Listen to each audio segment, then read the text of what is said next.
Hello and welcome to the Bee Formless Flow Driven CEO podcast. I have the gorgeous Shannon O'Malley all the way from New York. Welcome to the show, Shannon. Thank you for having me. Happy to be here. Yes, I love. I was saying before the pre-show, I love your backdrop. I love Brooklyn. I love New York, and it's 5 p.m. on a Sunday, so I feel very privileged that I'm talking to you on your Sunday. So thank you again. But that's not what we're here to talk about. We have a lot to unpack. You're a social impact strategist and founder of Shan and the little, not the A-N-D, I never know what to call it, but you know what I'm thinking about. The ampersand, yes. Yes, that's it. I was going to call that, yeah. A consultancy that partners with nonprofits, brands, and philanthropies to design strategy, storytelling, and programs that drive measurable change.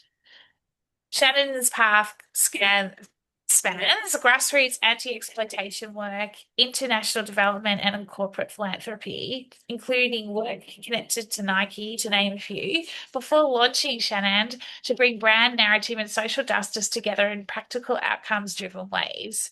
Shannon, you've got quite the story. You lived in Thailand. You were saying to me again just pre-show, you've had quite the experience. Tell us a bit about your journey, how then you came to start your own business. Yeah, tell us a bit about it all.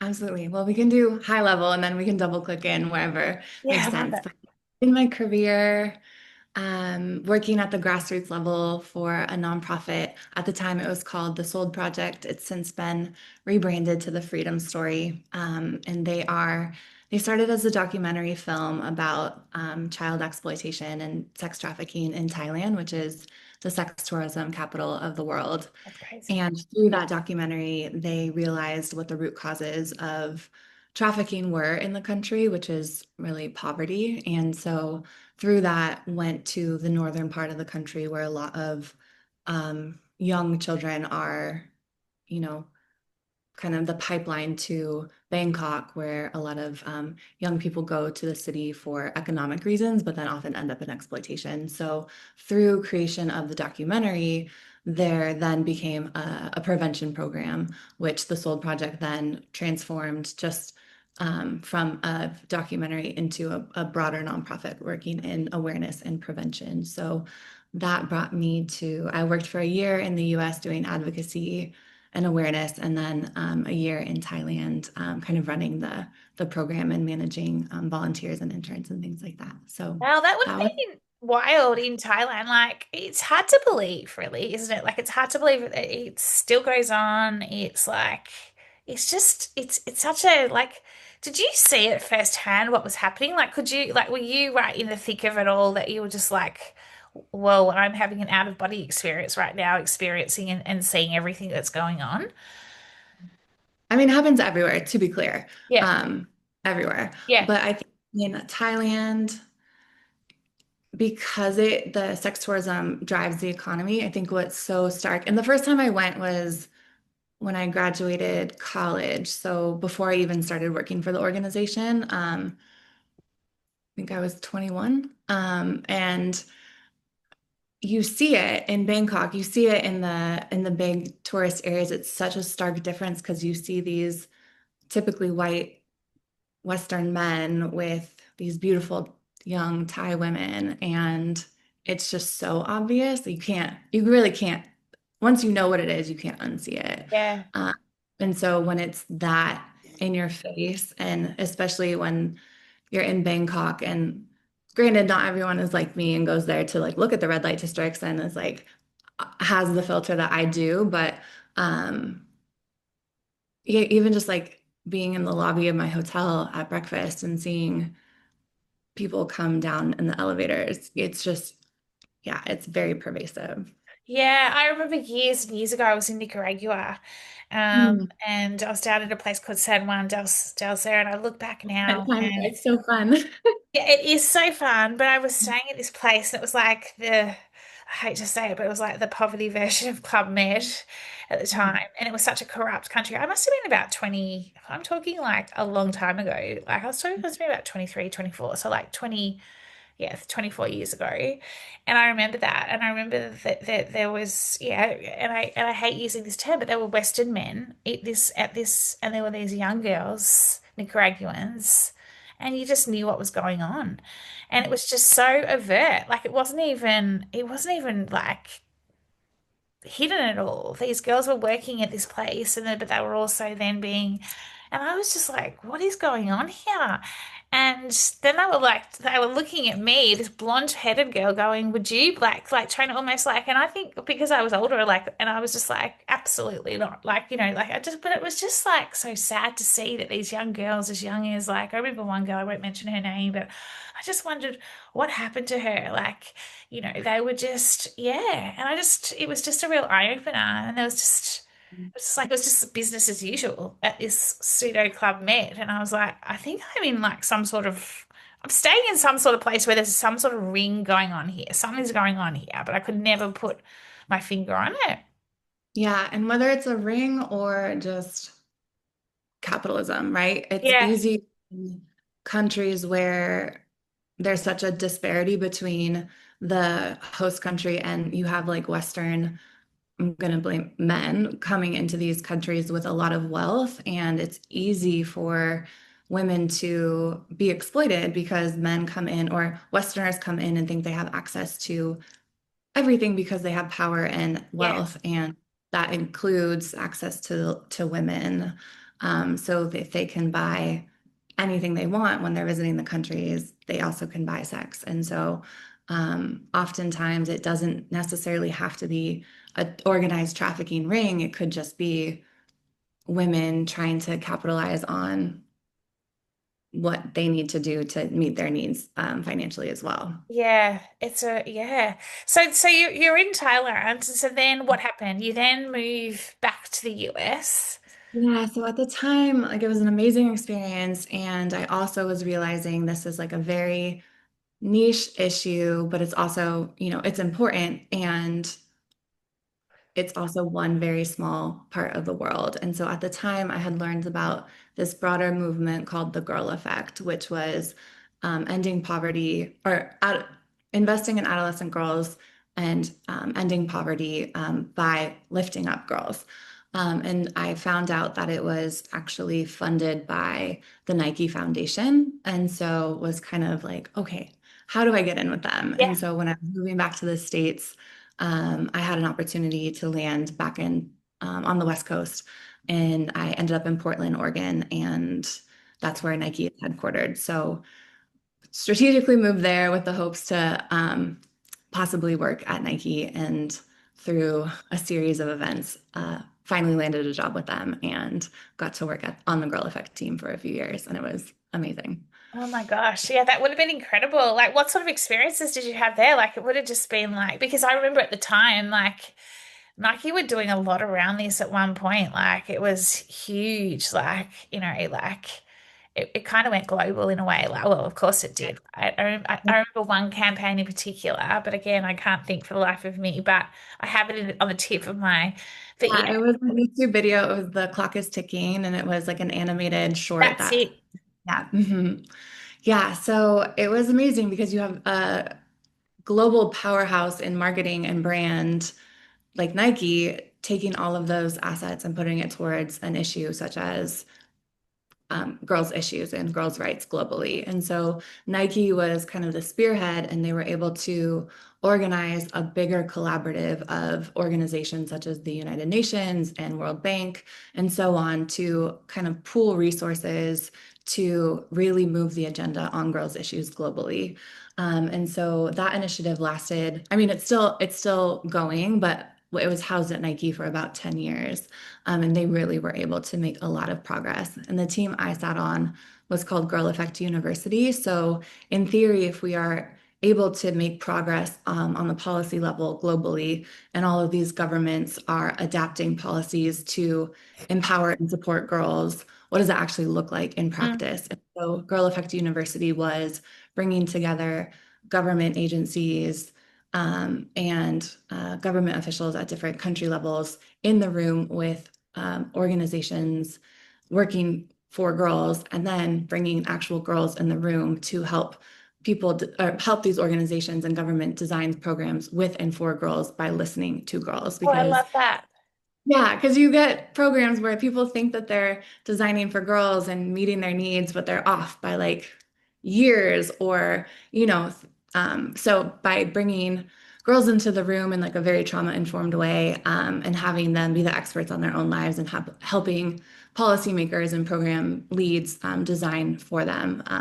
So yeah, that was the program I got to support and yeah, it was amazing. I got to travel a lot, got to spend time in Ethiopia and Rwanda. And yeah, it was amazing. Like dream Wow. job. And Yeah, in my absolutely. early 20s and was like, okay, this is it. Game over. I don't ever have to, this is it. I thought I was like on that trajectory.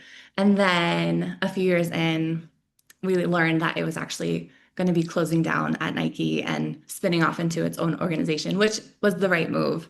But then I was at this crossroads of like, okay, what's next? So yeah. So then what was next? It was a big like internal crisis of like, do I go back to nonprofit work? Do I kind of go, like, I loved working at Nike. Do I kind of pivot and maybe go sell sneakers? Like, that sounds fun.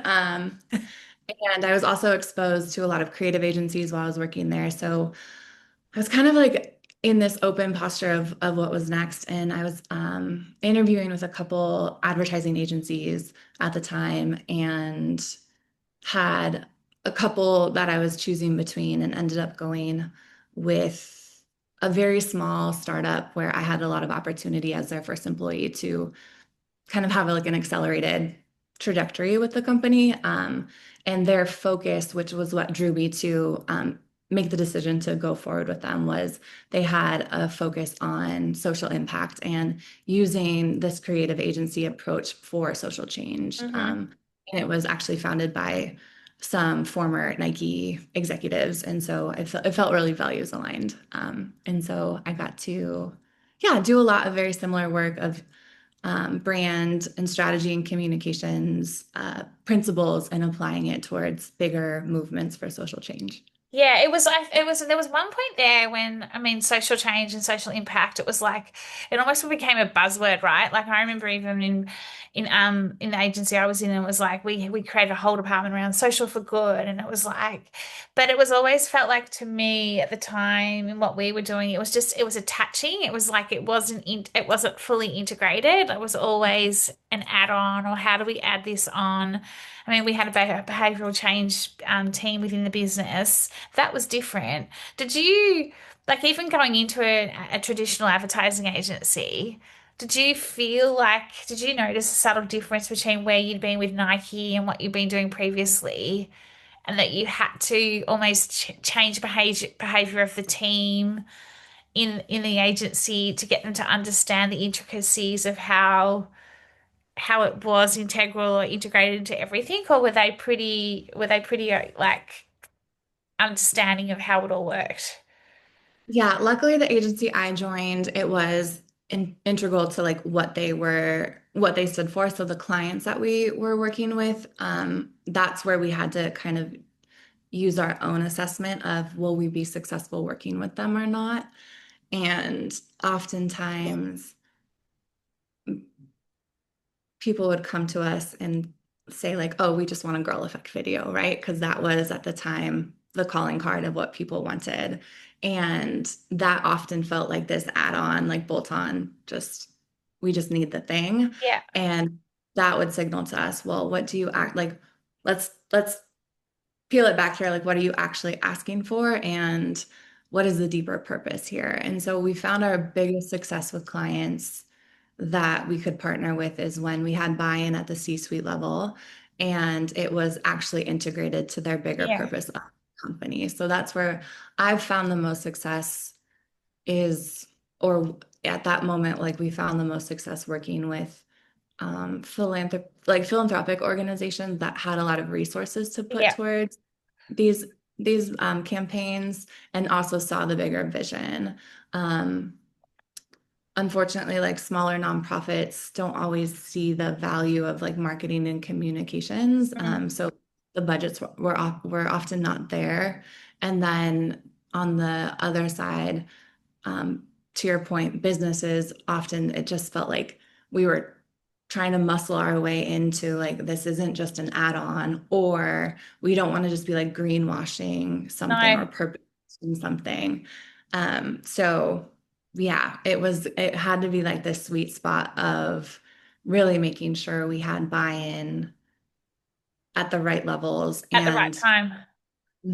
yeah, Yeah. and You, often shows up in like yeah, it's resources. really interesting because you've been on the go, right? You've been in Thailand, you've been in Portland, you've now started in an agency. My own agency experience is just like it would have been a bit of a change, no doubt, for you in terms of it's just go, go, go, especially a startup. Like it's like you're juggling every single ball.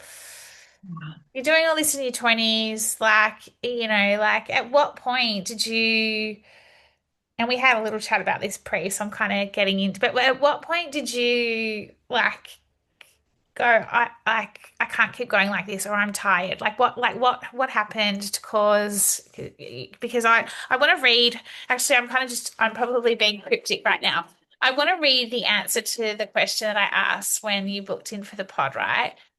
And it was like the question is, what's one unique insight or lived experience around life leadership or business? And you said managing burnout, working in the social impact space. It's been amazing to have a career that allows me to work in what I'm passionate about, but has taken some major learnings in how to do this work sustainably, especially when you care so deeply about the issues and communities you are working for. I mean, it's obvious how much you care and it's obvious, how deep you must get into projects. I see myself in you a bit in a way because once I'm in, like if I'm passionate about something, I am all in, and I almost like get so in. Sometimes I'm like, oh, hang on, I've got to pull myself out of it. Tell us about your answer, and yeah, Yeah, so I think especially what you named in your 20s, you're hustling, you're grinding, and that was the culture I was brought up in of corporate culture. You have to be working hard. I work was hard, play also, hard. yeah, exactly. And I was trying to establish myself in my career. I was trying to pay off my student loans. I was trying to, Mm. have enough income to get my own, apartment, all of the things that we're trying to do to establish ourselves, especially as like young women. And so there's that element to it. And then also, as you know, like agency world is inherently like it's a tough culture to work in. Like the expectations are high, the level of perfectionism is high. Yeah, And these are all really, for lack of a better word, like toxic traits that I didn't realize were like toxic at the time. I thought it was just normal. And then you have that coupled with these really intense, complex issues. So when I was at this agency that, we're a creative agency, we're working on strategy, communications, what have you, but we're also working on issues such as, so I was working on trafficking issues in Thailand, thought I was going to get away from it. And then the first client I yeah, got put on with this agency was a trafficking project in the US. And so I was back in it and working deeply in community with survivors of exploitation in the US. And I'm not a social worker. I don't have like the resources to, no, um, manage that level of vicarious trauma. So I'm working on a communications project of telling these stories in a creative way and building this website. And this was a project that lasted about 4 years, but not having the balance of, the grind of an agency, but also the intensity of the subject matter. And the relationships that I'm holding with this community of women that are trusting me with their story. And I think that was like one really deep project that had like a lot of impact on me emotionally. Um, and I think that's when I first started to experience my first like signal. I didn't notice it. I didn't realize it at the time. I don't think I could name it. But I think that's when I first started having my yeah, initial I had the bouts of same. yeah. And like would, be doing an expense report and all of a sudden just like start crying and not understand what was happening. And so I give that as an example because that's like the nature of the work that I was doing. And then about a year after we launched that project, was still working with the same, in the same subject matter. And because that is like a heavy topic, and the work environment that I was in was very demanding. And at the time, it was also a really intense moment in the United States politically. Yeah. Trump had just been elected into office for the first time. We were also going through the Kavanaugh hearings, Mm, and I was facilitating a workshop around like toxic masculinity. It was just like a lot happening on a personal yeah. level. And I will give you like the small summary. It was like there was like one weekend where all of this was happening at the same time, where I was facilitating a workshop. I was coming off of like probably like a 60-hour work week and then going into a weekend where I was doing this workshop. And also there was a Beyonce concert in that somewhere. Like there was some fun I was having. That's good. Thank I goodness you were I thought having. I thought I had balance. Um, and then it was also the weekend that the verdict of the Kavanaugh hearings came out, and Me Too was on like the peak of Me Oh, yeah, Too. I remember that.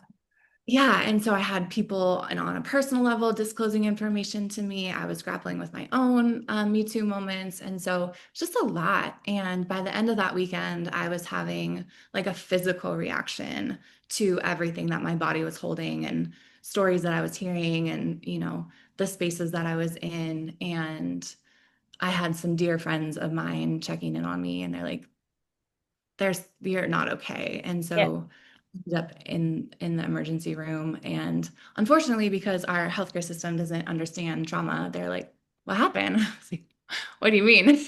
Like, I don't know. I'm a female living in this country right now. Um, but yeah, I was diagnosed with like exhaustion, dehydration. They Wow. couldn't question it, right? And so, but I was in the emergency room for 3 days because they didn't know what was wrong with me. They're like, they Gosh. were thinking the worst because they couldn't pinpoint what was happening. Mm.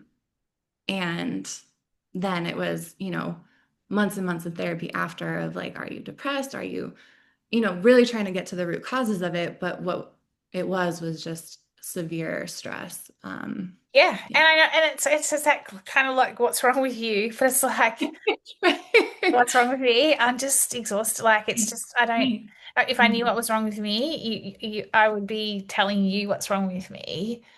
And I Definitely. think that's the hardest part. Like, I've spoken to quite a few people now with that therapists and people that have come on the show around burnout, and it's an identity piece. It's a real identity piece if you ask me. Like, there's so much wrong, but there's not one thing you can pinpoint. Mm. And it's not a quick fix just to get better. Like, it takes intense work. It takes, like, well, you've then started Shannon. Like, you've clearly gone, right, enough. I can't do this anymore by the sounds of things. Yeah, I mean, it was not an overnight fix. Like it took me No. years to figure out how to do it. And and to your point earlier, like I was so committed to the work and I wanted to see it through. And I felt like at the time I was really naive and thinking I'm the one that has to do this work in order to lift up these women in this community, right? But that's just false. Like Mm. someone else can do it. It doesn't have to be me as much as I care. And so letting go of that, selfishness of wanting to do the work, but also financial commitments are real. And it's not like I had the luxury of just quitting my job because I was too stressed. Like I didn't have enough financial reserve to just step away. So I Mm. needed a job. And so I stayed in that role for like too long, but I needed to do it. And that also didn't help with my mental health because unfortunately, like was still not being paid enough, so did not have the resources to invest in therapy or the things I really needed to take care of myself. So, Yeah. yeah, so And there you was kind of, definitely a period of, oh, yeah. sorry, go ahead. No, I was going to say you were part of a system that the system let you down as well. The work system let you down. But at the time, you don't realize it's you. You think it's you. You don't think it's the system. But the Right. system would have seen how not yourself you were. But yeah. didn't do anything about it either. Didn't offer the therapy, didn't offer this, didn't offer that, right? Like I'm just making assumptions here, but I think half the time we stay in things too long because we don't know how to get out because for the reasons you're talking about, like financial, I need this job, I need to do this, and yet the best possible thing to get out of a toxic environment is to remove ourselves. But when we don't know how to, and when we're not getting supported to be able to ultimately feel better and get better, we kind of get stuck, don't we? And it becomes a bit of a vicious cycle. 100%. Yeah. And when you're in that, then I just got into like survival mode. So I was Yeah. dissociating, I was making poor choices with other parts of my life. Like I was not, I feel like I'm an athlete. Like I stopped working out, I stopped running, my eating habits. Like I was just kind of like spiraling because I'm like, I should be strong enough to get through this. I should be strong Mm. enough to be able to show up to work, but I wasn't realizing like how much trauma I was just ignoring by like having to go back into this environment every day. And so, um, yeah, I mean, it took me a while to be able to feel comfortable enough to exit. And that did result in me, deciding to go freelance and start my own business practice, which then allowed for me like this beautiful spaciousness to allow for myself to continue to do the work that I'm doing and care about, but doing it on my own terms and allowing for room in my schedule to have a little bit more agency over my time, my finances. For the first time, I was making enough money to, yeah, go to therapy and have a therapy appointment in the middle of my work week and not be worried about like, oh, is my boss going to call me and like have me come in for a meeting or ask me to send this email at 10 o'clock at night, like, those sorts of things that are just normal practices in the agency world. So, um, yeah, it took a long time to get there, but I think moving to freelance has allowed for me to continue to do this work, but in a way that is supportive to my nervous system, really. Yeah, and do you feel do you feel like much better? Do you feel like would you ever go back, or do you think this is what you're meant to be doing now, like in terms of your own business? I think the work that I'm doing feels like my calling. Like I've tried so many times to be like, let me go do something in corporate or let me go do this. And I've tried and it's just it's not that I am not capable, it's just I just lack the passion and then my work Yep. isn't as good as I know that it could be. Um I'm not necessarily my ego is not attached to this, right? Like uh if an opportunity came along for me to step into, I say corporate, but if step into a role at an institution that required me to be full time, I would definitely be open to it. Yeah.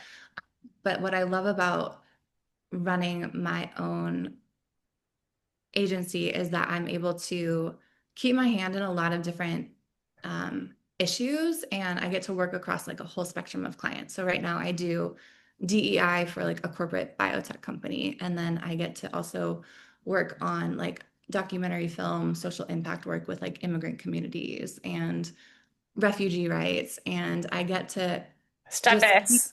yeah, like I just get to keep my brain really sharp on a lot of different issues that I care about, and I don't necessarily have to pigeonhole myself into one thing for too long. Yeah. So that's what keeps me excited, and I also think that a lot of the work I do in like the culture and narrative change space allows for me to keep like keep myself in multiple spaces that also benefits my clients because I'm able to network or connect other people that may not be able to hold those relationships themselves. So that's also what keeps me really excited about I love this it. And work. you started it in COVID, you said, like you started in 2020. Like, I did it in January, and then by March I was like, "Oh, is this what I really like? Are you really gonna do this?" Yeah. And then by the time June rolled around, because I had like kind of a long transition period out of the agency I was at because I was their first employee. So we had a really gracious exit of me kind of transitioning out over a long period of time.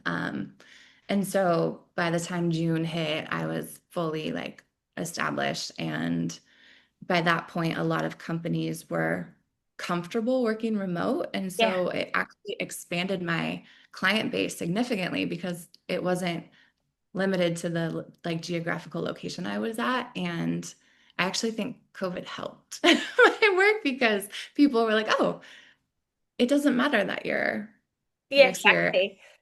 Yeah. The impact. So, what are you doing? Couple of last questions for you. What are you doing differently in terms of from both a social impact perspective, but also from the way you're working? Like we talked, you mentioned hustle earlier. I hate the word hustle because it takes me into terrorize. Like I feel stressed. So like I wake up thinking, oh my God, like I used to just hustle like a maniac. Anytime I hear that word, I'm like, oh, it's so old school. Um, because you can still get results. You just don't need to work and hustle like that. And it's also, I don't know, for me, it feels like you're being really kind of salesy. Do you know what I mean?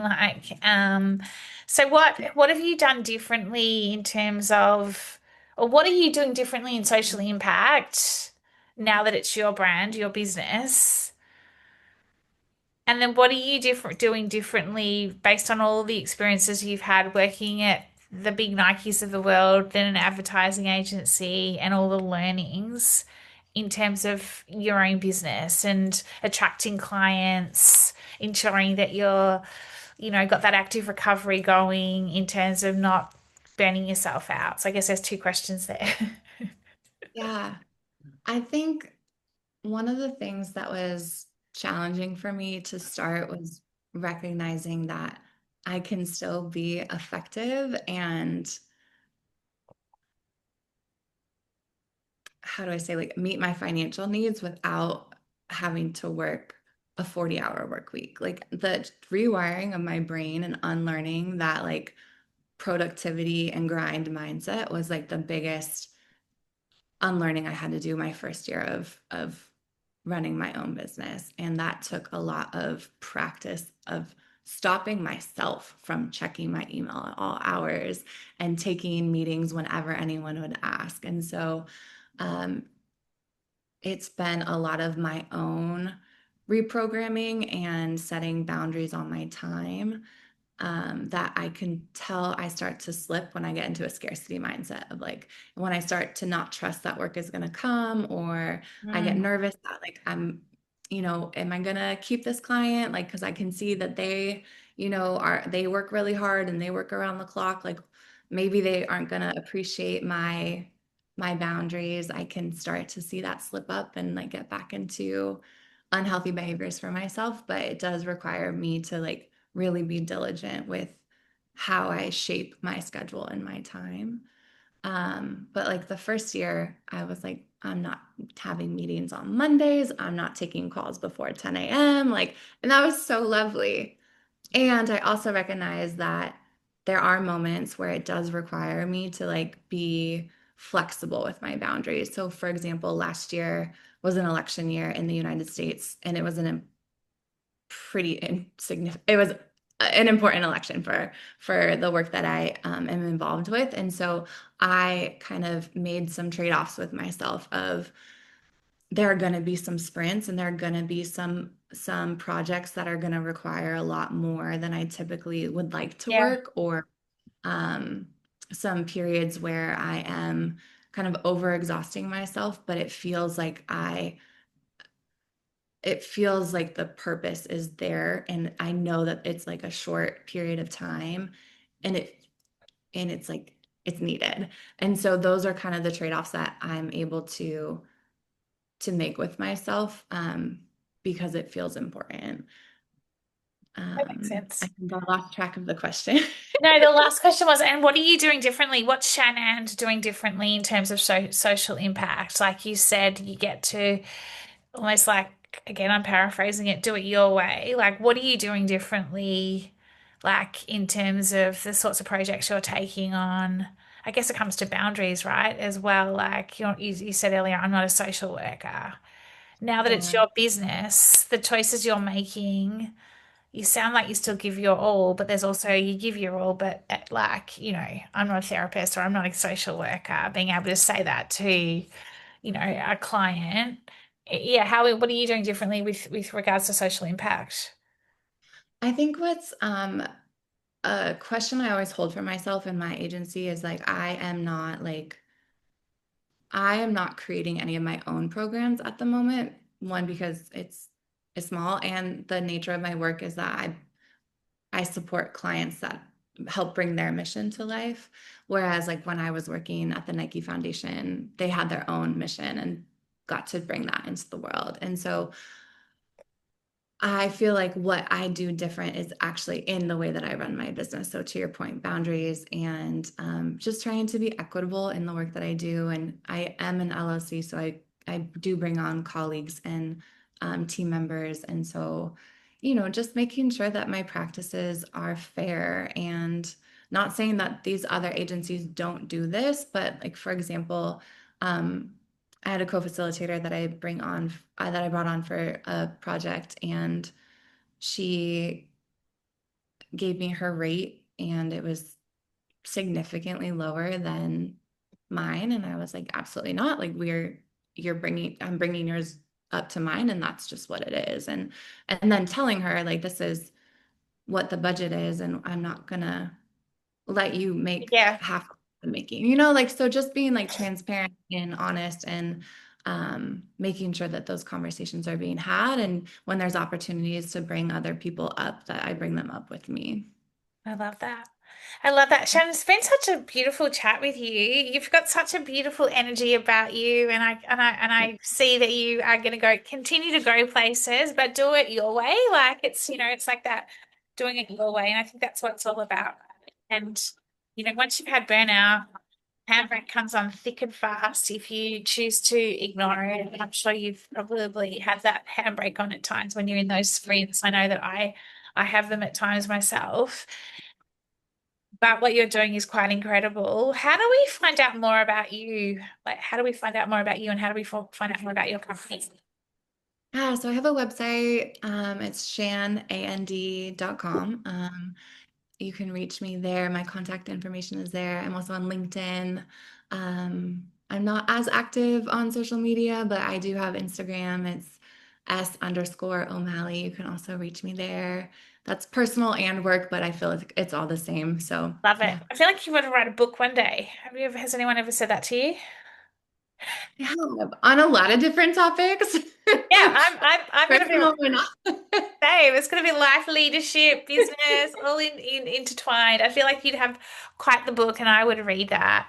I think last thing for listeners is if anyone is feeling like they're stressed or having burnout, don't be afraid to reach out. I mean, in my own business, Bee Formless, I work with leaders, teams, and businesses to get you out of that survival and to into that thriving mode where you can, I call, shine your brightest and feel informed and perform at your best. So you're not alone if you are, feeling stressed or burnt out. It's not a normal place to be, and you shouldn't have to chase success like that. I think that would be my final comment. Shannon, you're nodding away, so I'm sure you'd feel the same. Well, yes, Yes. yes, I Thank you agree. so much, Shannon. Great talking to you, and have a lovely Sunday evening. Wonderful. Thank you so much for having me. Thank you for this platform. It's beautiful, and I really Thank you. appreciate it. Thanks, Shannon.